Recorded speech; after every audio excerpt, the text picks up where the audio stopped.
Hey guys, welcome back to the channel. Today we're going to go over the new Team of the Week for NHL 21, see if there's any cards that I think, have a good value or if they should just, be avoided. But let me know what you think in the comment section down below regardless. And if you do enjoy the content, you're here every day, subscribe to the channel. Again, daily NHL content every single day. All right, guys, let's get into this week's Team of the Week. All right, we'll kick things off with the 91 Brayden Point.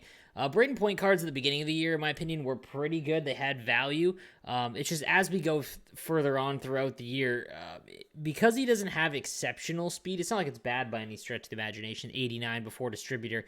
Without a speed synergy, though, it's just pretty tough to use him. And again, I've said this a number of times. At 5'10", you're really not getting the puck back in the offensive zone. He's only got 83 body checking. I will say this, everything else is great about this card. Magician...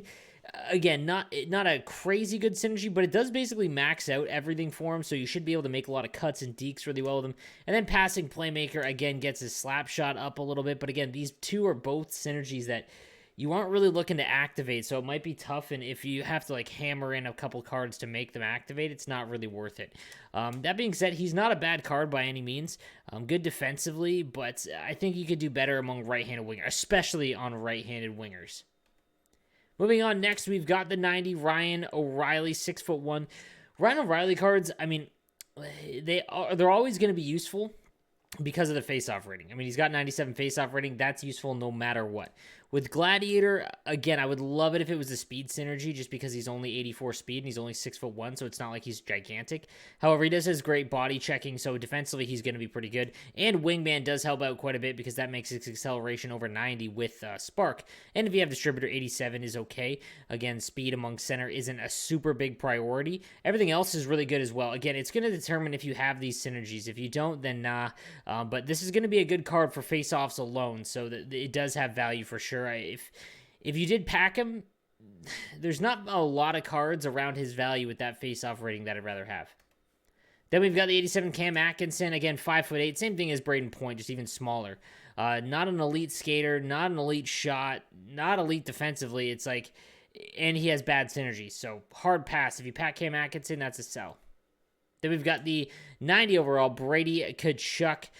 We've got Light the Lamp and Workhorse. And again, he is 6'4". So last year, this was my favorite card. Brady Tkachuk's fantasy item was my favorite card. But again, that was in a meta where wingers you want big. Whoever was the tallest was basically the best.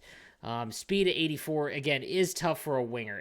If you don't like Mark Stone, and not a lot of people did, you're not really going to like Brady Tkachuk.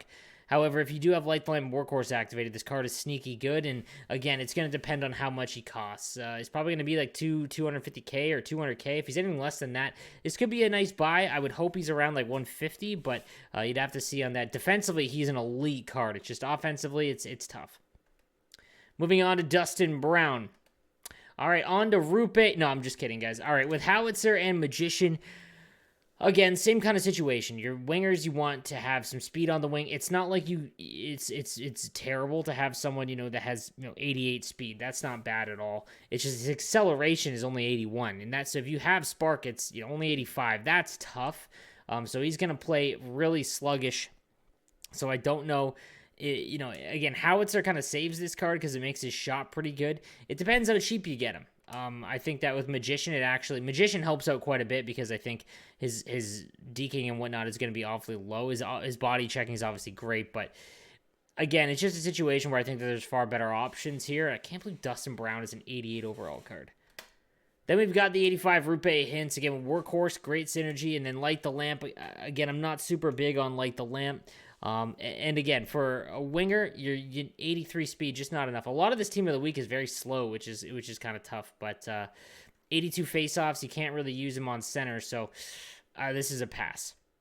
Then we've got 84 ONDREJ PALAT, and for anyone just starting the game, this is the kind of card you want to look for. Again, speedster, 91 before distributor. Thief is... the only good thing about having Thief on a card like this is that if you are trying to activate it, you're going to play him on the wing regardless, so if you have... like Sundin or someone you need another point to activate Thief for your other centers, that would be the only thing because, he's just a good card. If you are just starting the game right out of the gate, this is a good card for sure. Then we've got the 82 Chandler Stevenson with Wingman and Thief. Again, Thief useless on this card because it doesn't even make him enough to make him a center. Too slow, so pass for here. Moving on to Evgeny Dadonov with Howitzer and Light the Lamp. And again, for anyone just starting their team, you know, you're working towards upgrading some places. This is the kind of card you want to look for. I mean, again, if you have Light the Lamp and Howitzer on, his shot is all 90, speed's at 88 before distributor. This is the kind of card you want to take advantage of, so definitely a decent buy for left-handed wingers if you're, again, just starting the game out. Moving on to the fourth line here, we've got the 79 Daniel Czar, and honestly, the synergy combo is great, but yeah, you're not going to use him even on your fourth line, guys. That just don't do synergy dumps. If you get these kind of cards stuck out there against anyone that has a decent team, that's a GG, as they say. Carter Camphor, the 86 overall, with Speedster and Shutdown. Honestly, not a bad synergy combo, and actually makes this card somewhat, you know, usable. Again, on the wing, only 84 on the faceoffs, but yeah, not a bad option, honestly, if you get both of these synergies activated for the wing. And lastly, we got the 78 Josh Kestner. Nothing to see here. Not really going to be usable. All right, guys, on to defense. We got the 85 Justin Faulk, and when he was released, he had +7 to Howitzer. So for those 15 minutes, someone got Howitzer on Justin Faulk activated all by himself. So Howitzer and Gladiator, and again, anytime you can get to 87 speed before distributor, that's not bad for defenseman. Again, 6 foot, 217, not elite size, but if you have Gladiator on, his body checking's nice, and if you have Spark and Swarm and all that kind of stuff, makes him a little bit more elite. And again, this is actually a usable card for anyone just starting the game. Like I said, these are the kind of cards you want to look for, especially around the 85 overall mark, because with Howitzer on and adding Gladiator, like two player-based synergies on an 85 overall card make him a lot better than just at first glance. So anyone that's got a really low overall team, these are the ones you want to look for. Then we got the 88 Drew Doughty. Man, there's so many kings. All right, Shutdown and Wingman. Again, not bad. He obviously, his 90 is one of the better values, honestly, his master set item.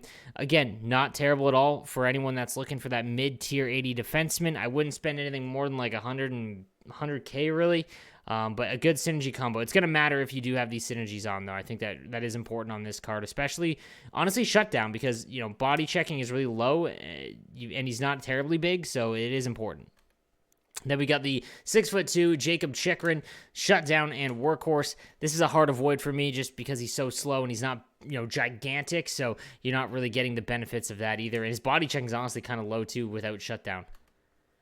Next, we've got the 81 Dante FABBRO. Same kind of thing, just too slow. There's better options along the lower range, so this would be a sell as well. Jeremy Langlois with Spark and Passing Playmaker. You know, nothing to see here. And then Santeri Alatalo with Swarm and Speedster. Yeah. Like, if you were desperate to get these synergies and you had Distributor, like, you could do... This is pretty bad. Like, offensively, he's just absolutely a mess. But if you really need the synergies and you were really hard off, so then, yeah, okay. And then lastly, guys, in net, we have the 85 Mike Smith with Barrage and Spark. Those are good synergies, and his aggression is pretty low, and he's big. Like, I don't think he's going to be any good anymore, but his synergy combo doesn't hurt you, so it doesn't hurt to try or use him as a backup. And the backup is Patrick Bartosak. This is a hard pass all the way around. Man, they love shouting out the Pelicans. Man, you got to love the Pelicans. All right. But that is going to do it, guys, for this week's Team of the Week. Let me know what you think in the comments section down below. And don't forget, if you have any questions, you want to come watch live, I start at 10 a.m. Eastern time on my channel. The Twitch link is down below. Give it a follow if I'm not online, and you'll get a notification when I go live. But anyways, guys, thanks for watching. I'll see you next time. Have a good one.